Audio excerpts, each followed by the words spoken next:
The 2-2 pitch. He got him. Strike 3 called. A 10 strikeout night for Barrios. We're gonna win, Twins. We're gonna score. We're gonna win, Twins. Watch that baseball song. And the 0-1 pitch. A swing and a drive. Right field and deep. Polacco going back. Back it goes. Deep it goes and gone. Sano goes up. A 2-run bomb to right field. And the Twins have a 5-2 lead here in the 8th inning.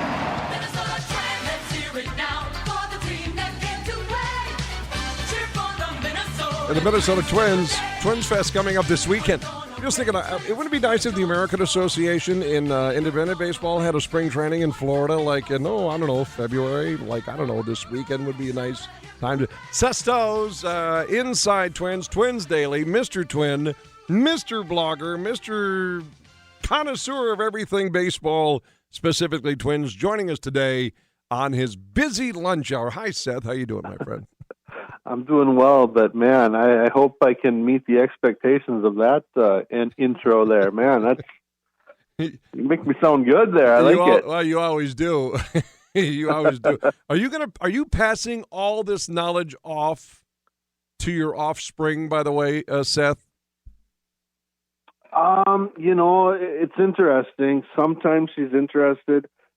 Obviously, last year I got her out of a couple days of school and took her to Twins Fest, introduced her to, Brian Dozier, Joe Mauer, a bunch of the players. So again, of course, wanting to get out of school again this year, she of course wants to go. Yeah. That said, when she's mad at me and wants to storm off, she often will say something like, "Dad, I don't like baseball," which of course makes me laugh because I know she's doing it to get a reaction. So, it goes from day to day. I'm sure you've had that experience too. That's right. I see how fast they grow up, right, Seth, too? I love it when you post stuff on social media. I'm like, that child is just growing up overnight, Seth, for goodness sake. Man alive. It's amazing. Twins Fest is this weekend, Friday, Saturday, and Sunday. The Caravan rolling through Fargo on Thursday night. And Mitch Garver, I think Cole Stewart has replaced Miguel Sano, Dan Gladden, Bert Blyleven will be in town, probably all that. That's always fun where people in an intimate environment like you talk about with your daughter at Twins Fest. And pitchers and catchers report to spring training February 13th. It's January 22nd, Seth. Are you ready? Is your mind locked here? I'm at the point where I'm ready to start talking about real things rather than some of the off season stuff, because the off season is so long, and of course as a Twins fan we don't necessarily hope for, but we assume the Twins aren't going to get the Bryce Harpers, the Manny Machados, Craig Kimbrell, Dallas Keuchel, so it gets really long at this time of the year. So I'm looking forward to the stories from spring training and hopefully eventually a more positive 2019 season. It is, we are really in the projection mode in baseball. I'd imagine as much, if not more than any other sport, projections play a factor. I mean, you're trying to project young kids and what they're going to do. You're trying to project at what stage they'll be able to get. You're trying to project who to call up and project what they. So projection is really what baseball is all about. And even so, when off-season acquisitions happen in Major League Baseball, specifically with the Minnesota Twins, Seth, we try to project the impact they will have on the upcoming team. We did that in recent years. Oh, Logan Morrison. Oh, this, oh, that. And sometimes they don't pan out. Let's start there, Seth. When I throw names at you like C.J. Cron and Jonathan Scope, and Nelly Cruz, just a few off the top of your head in the position players. What was your first reaction, and did you start projecting what they can do in the upcoming season? Yeah, and it's not easy to do, and like you said, it's obviously not an exact science.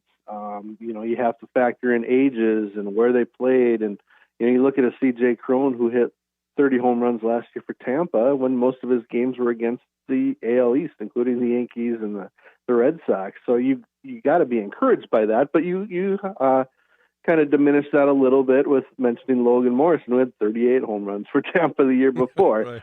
Jonathan Scope struggled with injuries, and he played for Baltimore last year, but the year before he had like 28 home runs and finished 12th in the National League in MVP voting. Not that that's close to winning it, but clearly means he had a really good year, and he's only 27, which of course factors into it.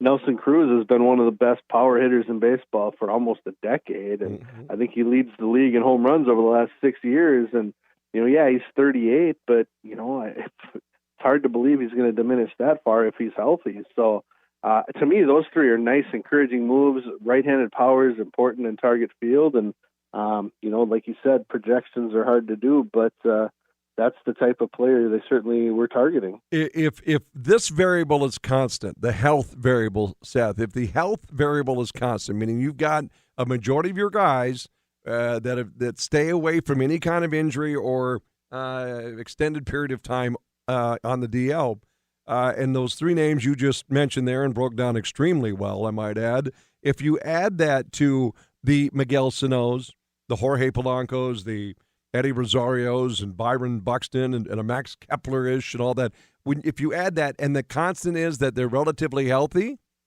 can you shoot past the Vegas or whatever bet on book of 84 wins? We haven't even talked pitching yet. But can you shoot forward with run production with that lineup? I certainly think so. I think Vegas, the only one I've seen so far, is 84 wins. And if things go well, and that includes Byron Buxton playing like he did from May through the rest of the season in 2017 and being healthy, and Miguel Sano being healthy, these are good players. They were, so again, Sano was an all-star in 2017. That's not that long ago. And Buxton also received MVP votes, plus he was the most valuable defensive player in baseball that year.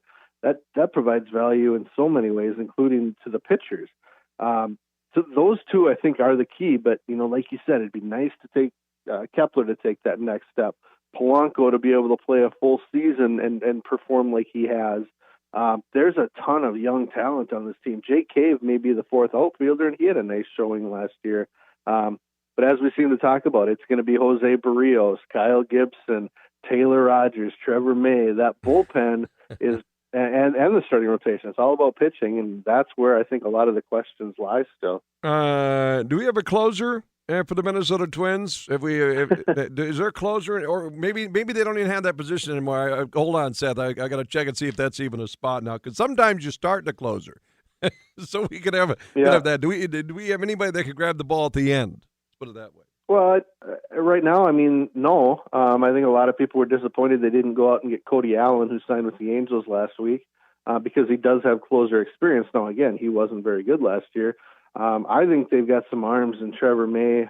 Addison Reed is a good example of why signing free agent relievers is a little scary, because he's been as good as it gets out of the bullpen for about 8 years, and he'd always been healthy. And of course, last year he gets hurt. So that's the danger in signing those types of players. I personally am not a big fan of the closer position. I think obviously you need someone who has the courage to get through the ninth inning.